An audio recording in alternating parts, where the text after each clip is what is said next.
Le concept d'intersectionnalité a été introduit par l'universitaire Kimberly Crenshaw en 1989.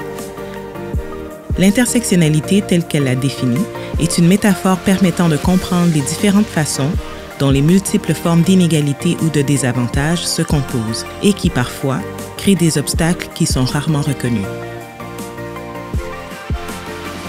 Par exemple, une femme racisée peut être victime de discrimination en tant que femme et peut également être victime d'injustice en raison de la couleur de sa peau.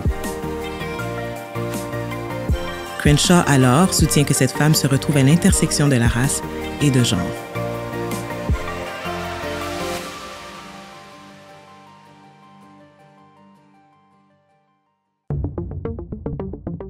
Trans people who are new to Canada make up an important part of the richness and diversity of the country's LGBTQ+ community. They're also a particularly vulnerable group. Il et elle se retrouvent à l'intersection de plusieurs identités marginalisées qui peuvent rendre la navigation dans le pays lourde d'obstacles.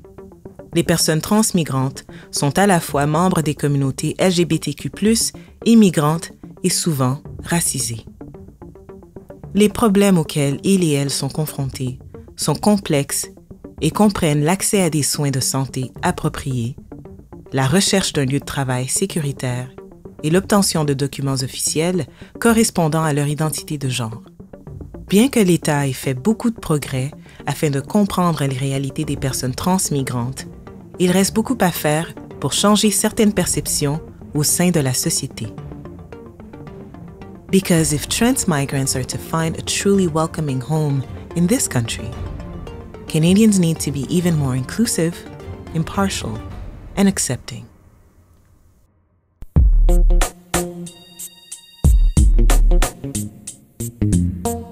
Hi, my name is Kamala Mackrell, and I'm a multidisciplinary artist based in Tijage, Montreal. I am from Mauritius, and I'm an immigrant here in Canada. Actually, I'm somebody who went through a process of a double migration in the sense that I first immigrated as a young adult from Mauritius, at first to India, and then to Anglophone Canada, and then to Quebec. So maybe it's a triple migration. But Montreal is very much home now. It's the city, the place where my heart is. I think there are fundamentally differences in terms of being a queer and trans migrant in India and then in Canada, but also having lived in the Mauritian context. And I think that's something that influences me so deeply because here in Canada, there's a way in which trans identities, trans narratives are framed through a Western framework. Like they absolutely framed around the notion of, you feel trapped in the wrong body and then you need a medical and a psychiatric accompaniment, to rectify that mistake, so to speak, which is how trans identity and trans narratives are framed in the Western world. And I think that's one way of being trans in the world, and I think it's valid. But what's interesting about coming from quote unquote the global south in that sense and having immigrated in India before coming to Canada is that it allowed me to understand queerness, whether it's in Mauritius or in India, in different ways, right? So for example, my experience in India of understanding that transness can look like so many things. Of course, when I lived there, we didn't even use terms like that we use now, like non-binary, trans. So those are very recent terms that we started using really over the past few years. So to realize that actually outside of colonial history, there were ways of being gendered in the world. There were ways of existing that existed. There were multiple ways of being between men and women that were not necessarily tied to biology, that were not necessarily tied to the body, that were not necessarily tied to a medical intervention.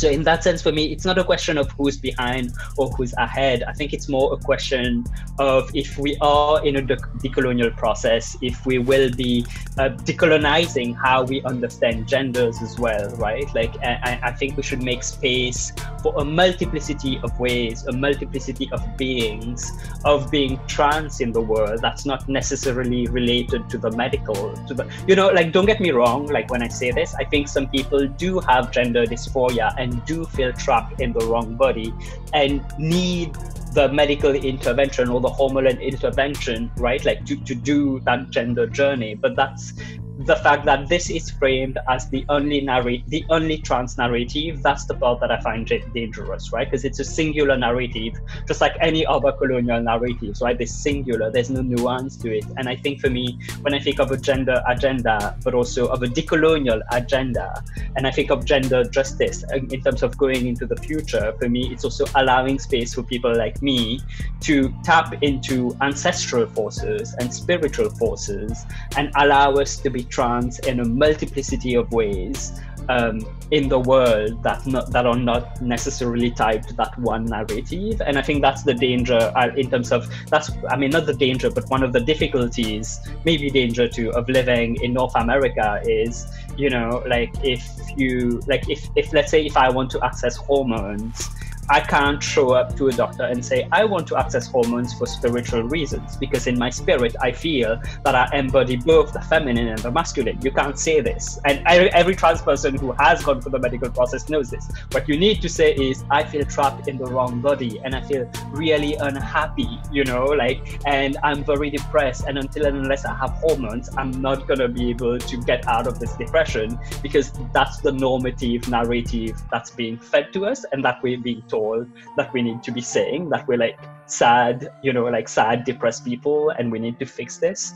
And as a side note, I really love that the Trans March, the collective, and the Trans March in Montreal is called Euphorie dans le genre, gender euphoria, because exactly, a lot of times we talk about like transness as gender dysphoria, right? It's about happiness, but also I think of gender as a celebration, you know, as like a way of being multiple things in the world, and whatever it is that you want to be, and it's magic. You can transform yourself into that thing. So I like to think more through the lens of gender euphoria, gender as a celebration, transness as a celebration. And I think that's very characteristic of pre-colonial societies as well. I think when I think about intersectionality, for me, it's a deeply political term, because when I think about intersectionality, I am thinking about power, right? Like in power relationships. And it's about recognizing what are the multiple points, right? Like what are the multiple, like that we don't, again, it's something that goes against the singular narrative, right? Like the notion that you can exist as a singularity in the world. And actually, I don't, and I always, like, even for myself, I always talk about this in terms of my lived experiences, right? Like, let's say instances of public violence that I have to face. I never know whether the violence is actually gendered violence or whether it's racial violence. And I can't separate it, right? Like, because I do navigate the world as a Black person, and I navigate the world as a trans person. So I don't know, you know, like it's such a, like, I can't ever say, oh, this was transphobic, or was this racist, or like, you know, I think they actually coexist in that sense. And I think when I think about intersectionality, for me, it's about recognizing what are the multiple ways access of power that allow us to operate in particular ways, depending on the context, because it's always contextual.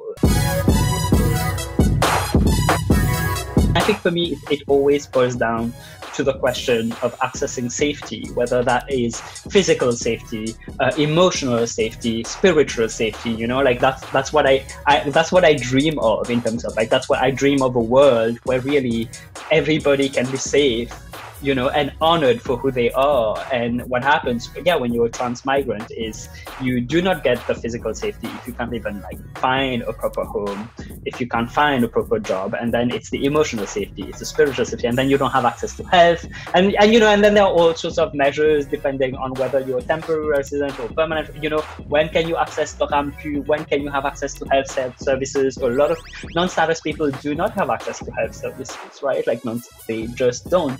under the system that we live in. So it's multiple barriers, and I think it's so much more prominent when for trans migrants, in the sense of a lot of times you're already in a precarious situation, which means that for your body it's difficult, which means you do have a greater need for health services, but then you don't have those, right? Like, so it's so much, and I think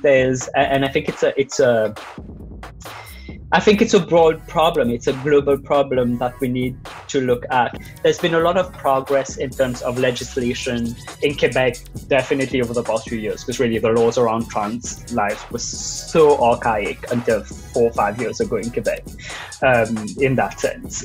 So I think there's been a lot of progress that has been done there. But the part of it that I would say still, and that's across Canada, not just in Quebec, right? Like, it's the part of changing the legislation doesn't make it safe for me as a trans person when I go to the hospital, right? Like, changing the legislation doesn't mean that your doctors and your entire medical staff are actually trained in being trans positive, in creating a safe space for you. Like, I've heard all sorts of horror stories, of people who ended up in the ER, and then the doctors not knowing what to do with them, or nurses making fun of them, like people, like all sorts of horror stories, right? Of like, trans people do not want to go to the hospital because you don't know if the staff has been trained. That's the thing. In terms of legislation, there's still work to be done, but like, a lot has already been done in terms of guaranteeing access to hormones, opening up the access, but that's not enough, right? Like, that remains to a certain extent symbolic in that sense. I think that the bigger work then, it's not only about how do you, from a legal perspective, open access, but also then how do you make that access safe? And I think that's something we need to think about as well. And I think there's still a lot of work to do around this. I do have a book that's coming out in September called Zoom Femme. And it's a poetry collection, but also it's a weird genre, because there are only 8 poems. They're long narrative poems, basically. They're poems, but they're almost short stories. And it's called Zoom Femme, and Zoom Femme in Mauritian Creole means man, woman, but as one term. And it's, if you want, almost the equivalent of transgender in that sense, if you had to translate it. And it was super important for me that the book delves into it, and the title of the book is Zoom Femme as a Creole term. It's not in English, it's not in French, it's Zoom Femme, and that was a very important and political decision for me in that sense. And what I do with this book, really, I actually try to open up that notion of what are the stories that we inherited from our ancestors, and what are the ways in which then can we reclaim those stories in our gendered beings.